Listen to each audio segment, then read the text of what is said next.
Hey everyone, welcome back to my channel. If you see me looking over here, I'm just looking at my computer at my script.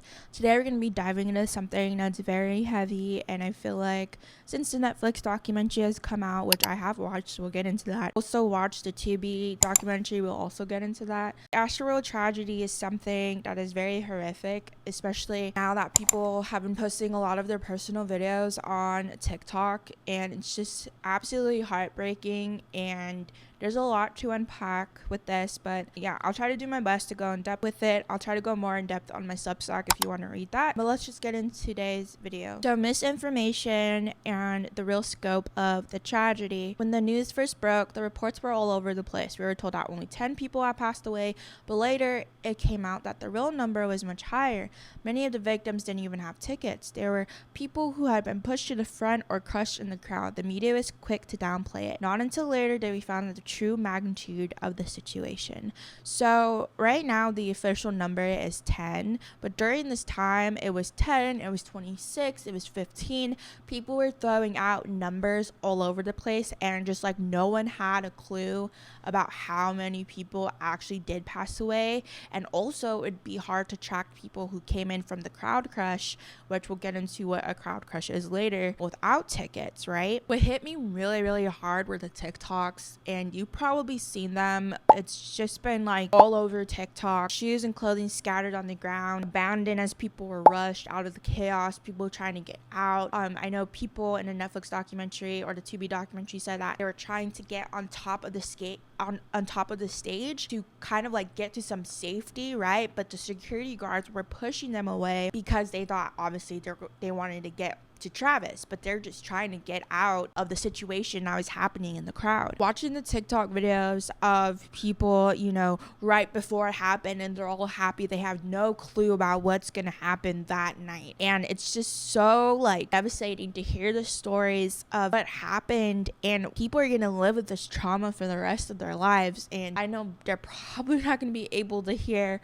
another Travis Scott song or bear to see him on whatever TV or whatever other collaboration that he does. What's more disturbing is the lack of accountability that both Travis Scott and Live Nation have in this incident. People were screaming, desperate cries for help. You can hear people saying, stop the show. Yet the music kept playing. Travis kept singing. The lights kept flashing, which, when you get anxiety, you have this tightness in your chest, and then when you're being packed tighter than sardines, I can't imagine all the racing thoughts and just everything feels like it's closing in. Like, absolutely horrific way to go, and being trampled on is absolutely fucking horrific. There wasn't really any intention to what was going on or what was happening, but in some of the videos you can see a whole back row, like where it was happening, like not lit up by phones, like it's completely black. I feel like that would be kind of alarming. There was no immediate response. The emergency workers and even the Houston police were completely overwhelmed about everything and all of the injuries, casualties, and just trying to figure out how to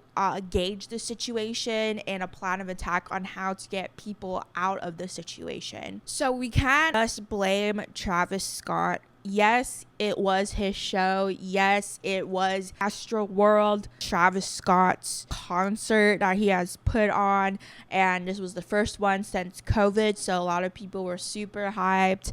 A lot of people were starving to get back into the concert scene, right? People were starving to be around people. But I think that the event organizers, Live Nation, needs to be held just as accountable as Travis Scott. We all know the infamous apology that Travis Scott had posted in a black and white filter with a broken heart emoji and rubbing his head like he just woke up from a nap. Very tone deaf in my opinion. I know people were just dragging him, and rightfully so, honestly. Like, I know there's nothing that Travis can do or say because someone will always have a problem with it, especially because of the egregiousness of what happened. 10 people reportedly died, and that is just what they have told us, because it's kind of like Disneyland where they will take you off the property, so technically you don't pass away at Disneyland, which I personally feel like,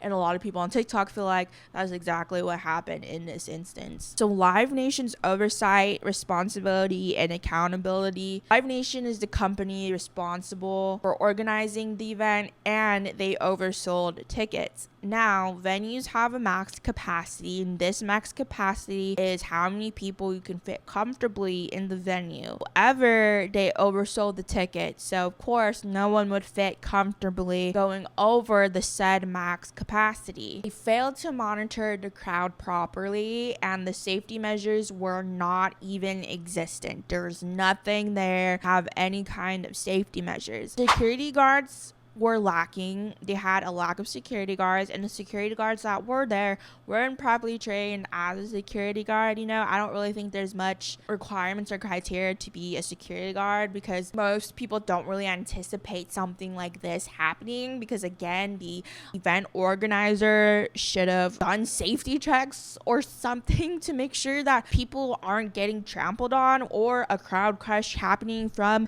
people coming in trampling the fence to get into Astroworld. And I believe in the TV documentary they do mention a girl who said that they were one of the people who rushed over the fence, contributed to the crowd crush that was occurring. And this crowd crush could have been prevented if Live Nation did their jobs and oversaw the crowd that they were supposed to oversee, because Travis is up there performing, right? He has a whole team. Live Nation has a whole team, whether it's security guards, the ushers, people that that are supposed to be running a show are supposed to be doing their jobs, right? And the thing is that there's no individuals from Live Nation that are being held accountable. It's just Live Nation in general, but who are the individuals that this just didn't do their jobs? Because they should be known and they should be held accountable. They should not have their jobs at Live Nation anymore after this horrific event that happened. Live Nation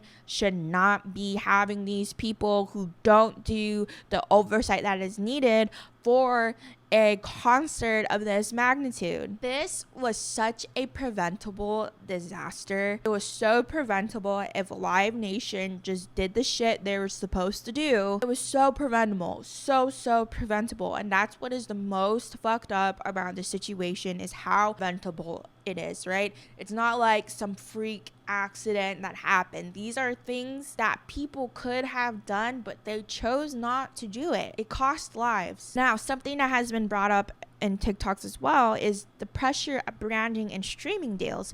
Travis Scott had a very huge streaming deal with Apple for this concert in particular. Astroworld wasn't just a concert, it was a branded event. Hence why the stage, the upside down cross, everything, the pyrotechnics, all super out there, right? It's to have an experience, which in a normal case of an artist wanting to provide an experience for the fans is perfectly okay and sharing that art. However, this was a lot of pressure for Travis, because the only way he would get paid for this Apple streaming deal was for him to complete the concert in full, which a lot of people, which is speculation, is not confirmed, are speculating that that is the reason why Travis did not stop the show. That was the reason why he kept going despite knowing that people were in danger. Apple had invested heavily into promoting the show as a major spectacle, and you can see how the event was marketed as a cultural moment.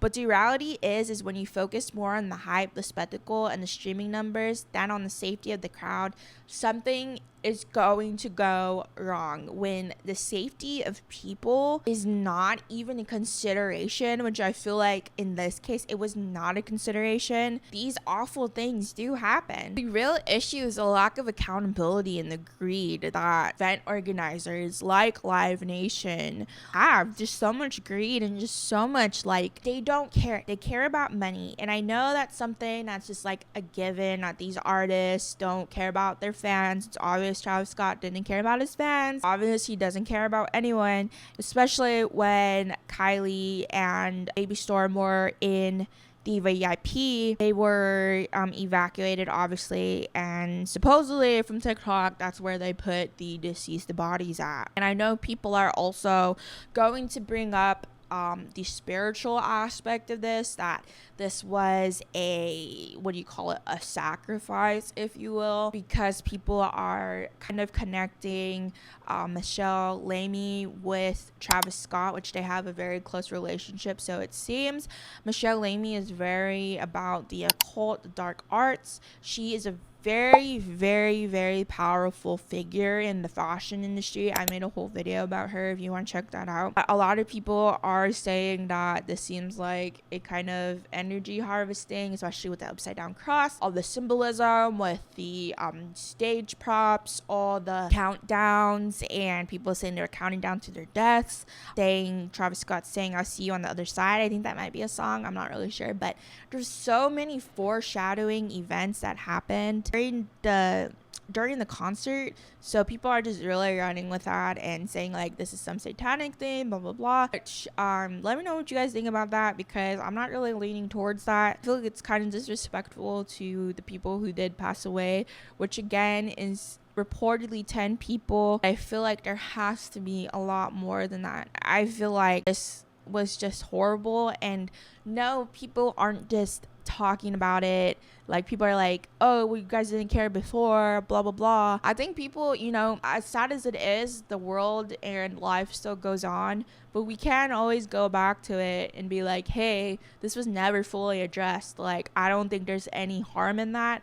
I think that point of like, oh, now you guys care, I think that's just a very stupid and shallow like way to like just dismiss people's concerns, valid concerns about what happened that night. We definitely need to demand change, and those people who work for Live Nation that okayed everything, they need to be fucking fired like yesterday. Like, if they still have their jobs, like, why? Like, that is such negligence. This is literally manslaughter, both on Travis Scott, both on Live Nation. And the fact is that these people, they're going up against a mega superstar like Travis Scott with tons of money, right? Live Nation as a company have tons of money, and I know how intimidating that can be when the money factor comes in, right? I think that people do need to, you know, we do need to hold these people accountable. We do need to stop streaming them, stop giving them money, because he's still very fucking popular, which is literally so weird to me how he could still have fans, but people are really fucking sick in the head. I think that's all I gotta say about this. Read the Substack, I'll link in the description, and in the Substack I'll